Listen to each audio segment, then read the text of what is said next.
Assalamualaikum warahmatullahi wabarakatuh, Bapak Ibu.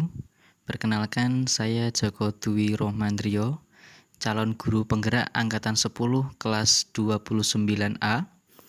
Saya guru pengampu di kelas 4 dan 5, serta wali kelas 1 dari SD Islam Lukmanul Hakim Kademangan. Setelah kita menyimak video profil pendidikan oleh Bapak Ki Hajar Dewantara, perkenankan saya mau memaparkan refleksi saya mengenai pemikiran Ki Hajar Dewantara untuk membawa anak Indonesia ke dalam kemerdekaan belajar atau merdeka belajar. Yang pertama, apa intisari pemikiran Ki Hajar Dewantara tentang pendidikan? Menurut saya, pendidikan adalah tempat menanam benih kebudayaan.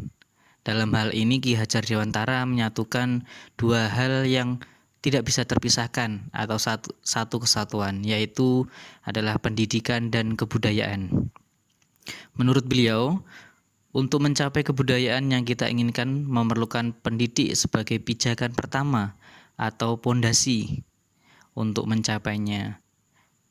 Bisa dibilang pekerjaan yang kita lakukan sebagai pendidik dan tenaga kependidikan tidak hanya mencerdaskan anak-anak, tapi juga mengarahkan generasi penerus bangsa yang lebih baik ke depannya.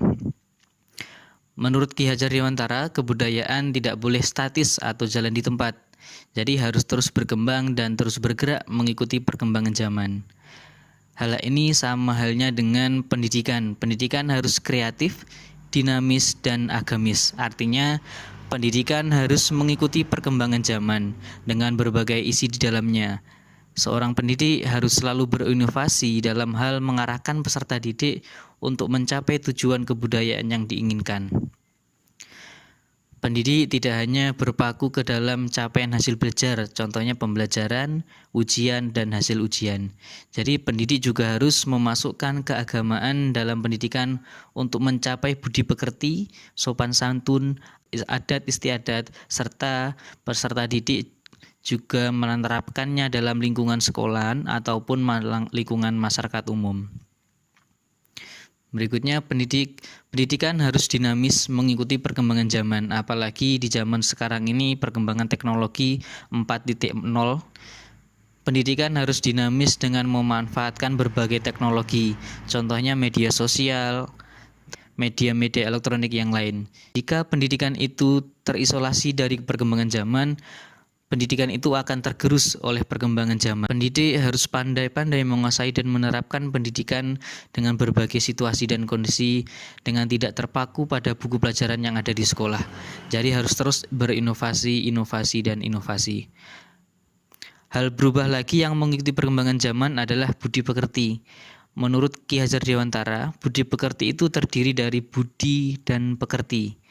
Budi itu terdiri dari cipta atau pikiran, rasa atau perasaan, dan karsa atau kemauan. Jadi pikiran, perasaan, kemauan itu harus diselaraskan untuk mencapai pendidikan yang baik. Berikutnya pekerti artinya adalah tenaga dan atau raga. Jadi pikiran, perasaan tersebut juga harus dilaksanakan dengan oleh raganya. Jadi jangan bertenaga. Jadi tidak hanya dipikirkan tapi juga direalisasikan dalam kegiatan. Pendidikan harus bisa mengarahkan peserta didik sesuai kemampuan dan kemauan anak-anak masing-masing. Artinya, pendidikan tidak boleh memaksakan peserta didik itu harus jadi apa. Contohnya, seekor ikan harus diajari dan diarahkan untuk bisa berenang dengan baik, bukan mengajari ikan untuk terbang. Harus sesuai dengan kemampuan atau tupoksinya anak masing-masing, dan sebaliknya. Seekor burung juga harus diajari dengan cara terbang yang baik, bukan malah diajari cara berenang. Karena apa? Kodratnya itu adalah burung itu adalah terbang, dan kodrat ikan itu adalah di dalam air untuk berenang. Jadi sama seperti peserta didik juga harus diarahkan sesuai kemampuan dan kemauan masing-masing. Dapat ditarik kesimpulan, pendidikan harus dinamis atau berubah-ubah sesuai perkembangan zaman. Hal ini adalah kodrat atau yang kekal yang harus dilakukan untuk mencapai tujuan kebudayaan yang unggul. Berikutnya pertanyaan nomor 2, bagaimanakah Anda memandang diri Anda sebagai pembelajar atau guru dan pembelajar atau murid jika dikaitkan dengan pemikiran Ki Hajar Dewantara? Menurut saya, dalam pembelajaran saya bisa dikatakan masih jauh dari konsep pembelajaran sesuai yang dipikirkan oleh Ki Hajar Dewantara. Karena apa? Dalam pembelajaran saya masih menjadikan siswa sebagai objek atau bahan objek. Jadi hanya terfokus pada guru dan buku pelajaran. Jadi perlu pengembangan untuk pembelajaran yang lebih baik.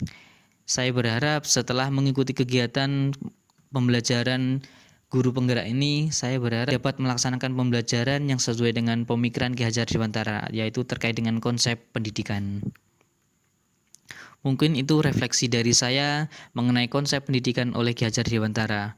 Dari saya ada kurang lebihnya, mohon maaf. Assalamualaikum warahmatullahi wabarakatuh.